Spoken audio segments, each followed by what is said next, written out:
What's up, creatives? So every once in a while, you come across a tool that is really, really good and impactful. And for me, this is Novelcrafter. This is a tool I just heard about from the nerdy novelist. He is the first one that brought this to my attention. I don't write novels, I write short stories.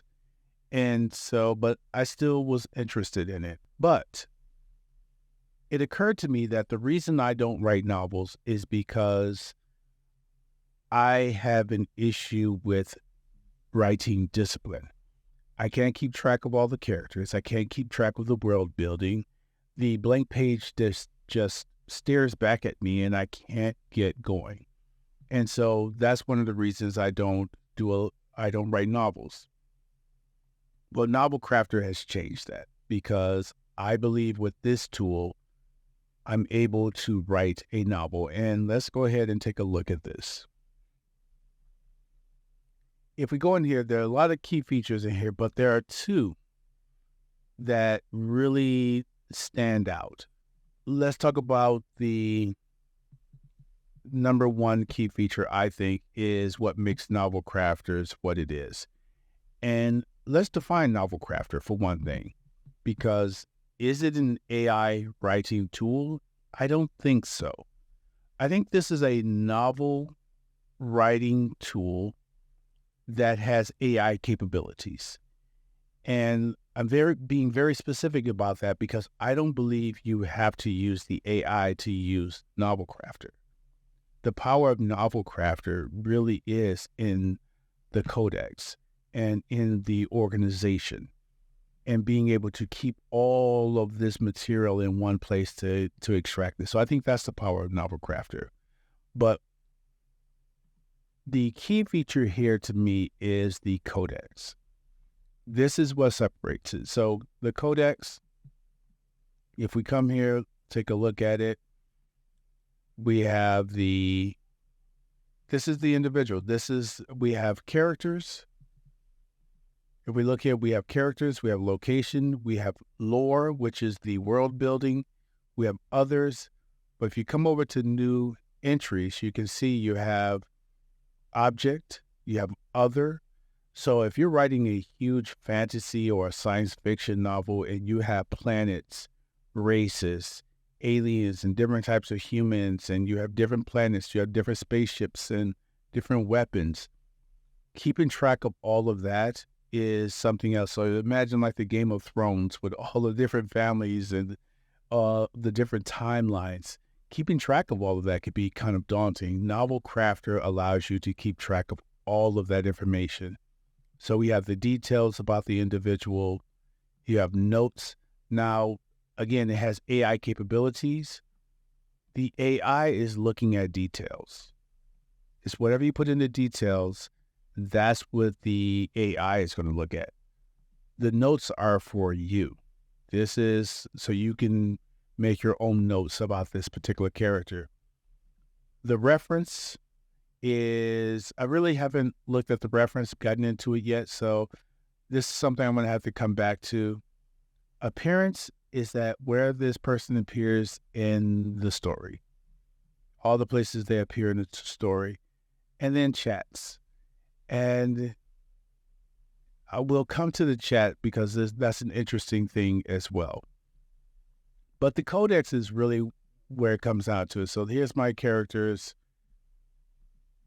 Here's the location. So you can see I can go in and tell you exactly what the city is, the cultural aspect, the historical background. And so as the AI is creating prose, is looking at this codex to make sure that it's referencing this information.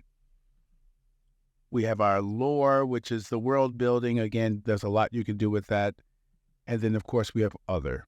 And I could have placed Father's Watch in the objects, but I didn't notice it at the time when I did it. And then we come across here where the organization, so we have our chapters and we have our chapter summaries. So scene 1, scene 2, scene 3. And so you can take all of this and have all your summaries ready to go and then just start writing this out. And typically, if we go to, let's say, chapter 2, you can say, here's the summary, and you just say, generate the prose, and the AI will generate it. And typically what I do is, if we come here, I have my open router connected to this, so I'm using Claude 2. And if you look here, it says moderated. And the moderated is, of course, if you're trying to do not sufficient for work type of material, more violent type of material, these language models will not produce that type of content. You're going to have to come down to one of these that are not moderated. And the one I find the most useful is the Mythomax 13B. So this is my favorite one outside of Claude. It just doesn't produce a lot of content, but it's the best one. It's the best writing of them. And the main thing here is this. What I do is that I spend my time on the scene beats. I write all of the scene beats. So the scene beats are not AI generated. Those are my ideas. And what I'm doing is that I will generate the prose, and then I will come in and do my edits. And so you can see from looking at it, the AI is better, but it's one of those things that I still have to come in here and do it. So the 30 seconds that it takes to produce the prose, spend another 15 minutes editing this. And although that 15 minutes may seem like a lot, if you think about how long it would have taken me to write this, it would have taken me years just to get to the characters, and I would have never gotten here. So to me, saying generate these 900 words and I spend 15 minutes looking at it, editing it, is still such a time saver that I just feel really good about that. And even with the story summary, now let's go over here real quick, because this is something I learned working with this. One of the first things I learned is that it needs a point of view. So if you come over here to action and say set custom point of view, I use third person limited. For the most part, you can have third person, but I like third person limited. And if you want to, every so often, I will actually set a character versus an overall. I will select a character based on kind of like the story and what I wanted to do. But you have to have that in there. And you have to have enough information here for the AI to actually understand what it needs to write. So without this scene beat, it's not going to generate any prose. Okay. So that is one of the things here. Let's go here to plan. We got chapter 8, only 554 words. Let's come here and see what do I have in chapter 8. Okay, so sitting in Gregory's office, I need to change some stuff here, but let's try something here. I'm going to clear that story beat,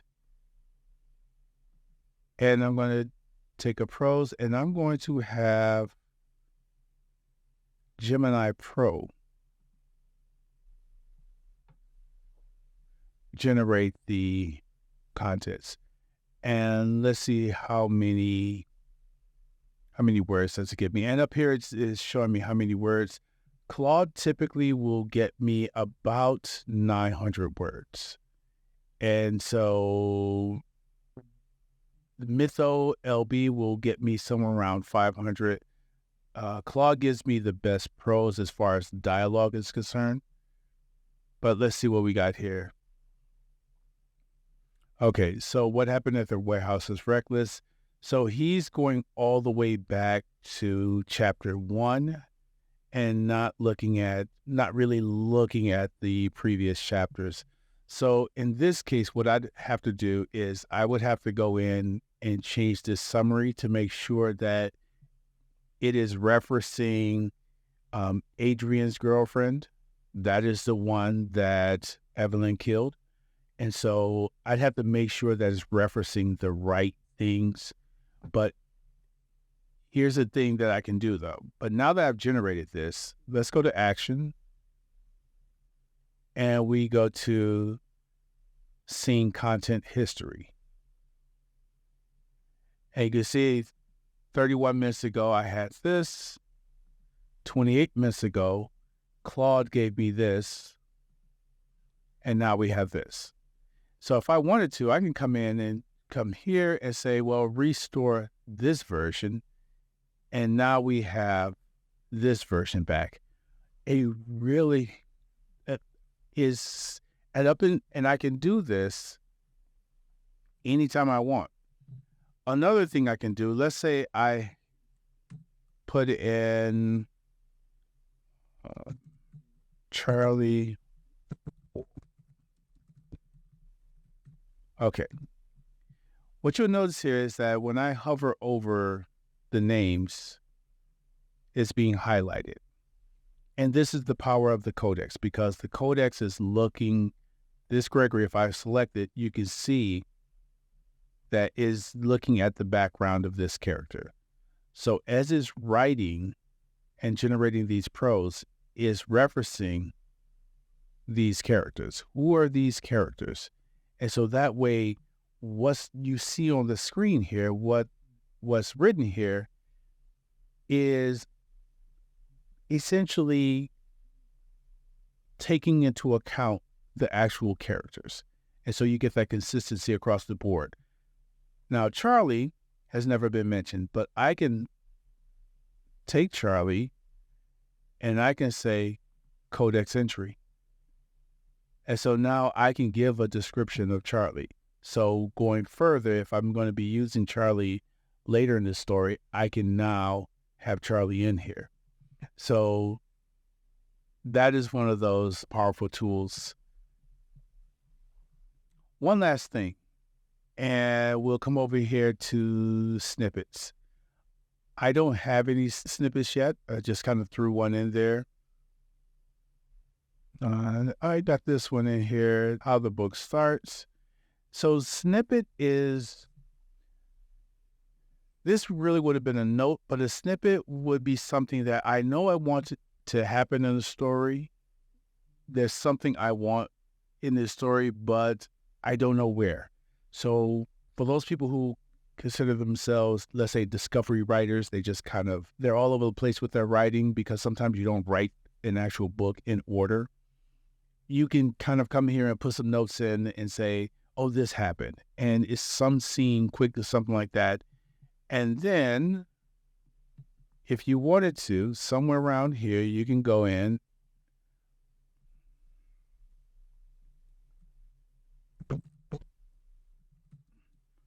Let's say I have Charlie, and I can just say,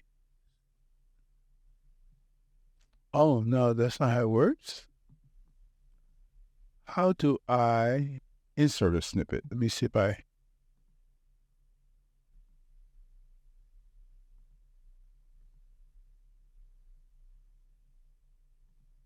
Oh, I see. You just copy it and paste it. Okay.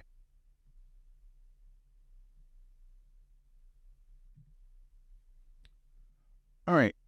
I'll look into snippets a little bit more, see how to really use that. All right.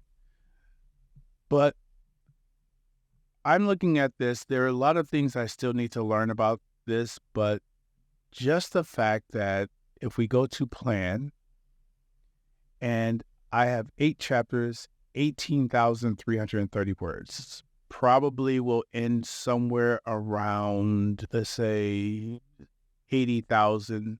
So I'm a fourth of the way through. And that's the key for me.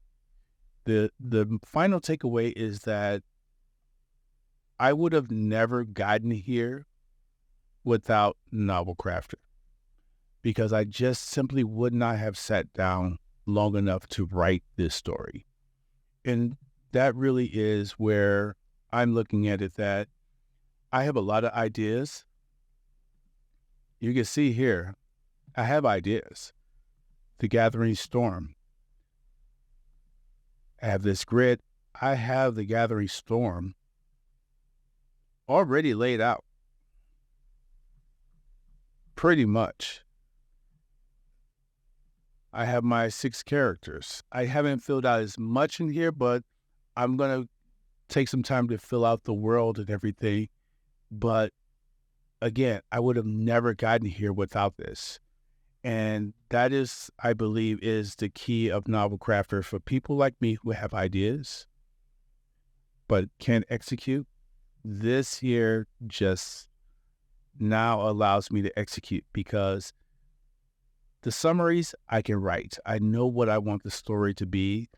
I'm not expecting the AI to come up with the summaries. I don't think it can do a good enough job with that. But as it relates to getting these prose, getting the dialogue, getting the characters, understanding the world, organizing the thoughts, that's what it's there for.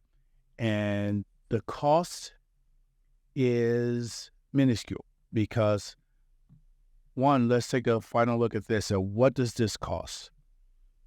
Let's go to manage subscription. For one thing, let's go to my settings. Starting with the settings. Okay. I'm using OpenRouter, and OpenRouter is one of those tools where it gives you access to all of the models,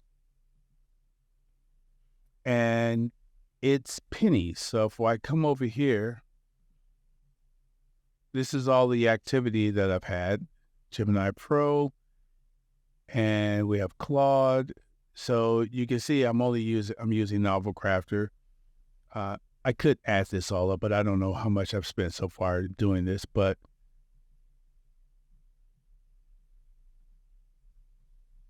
I'll find out.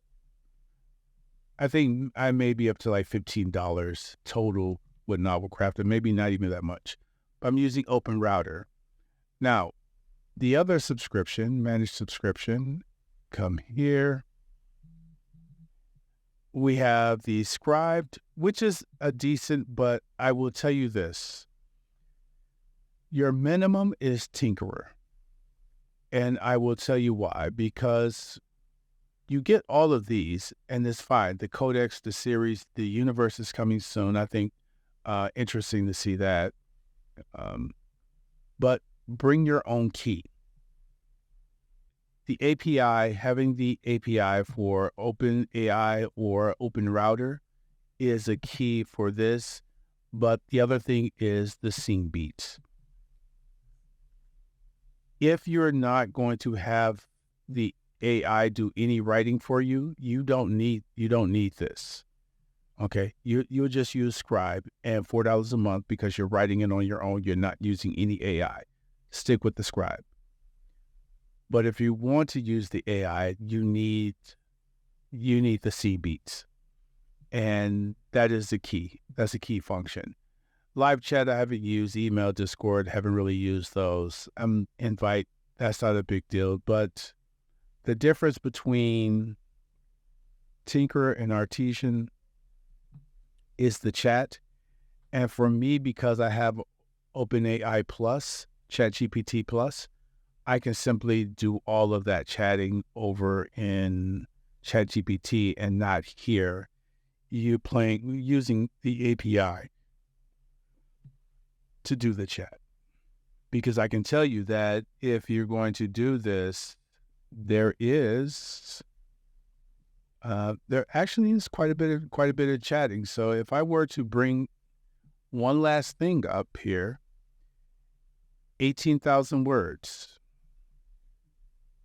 This is the chat history so far I've had with ChatGPT to get to the 18,000 words. And if we look, you can see 174 pages, 41,000 words.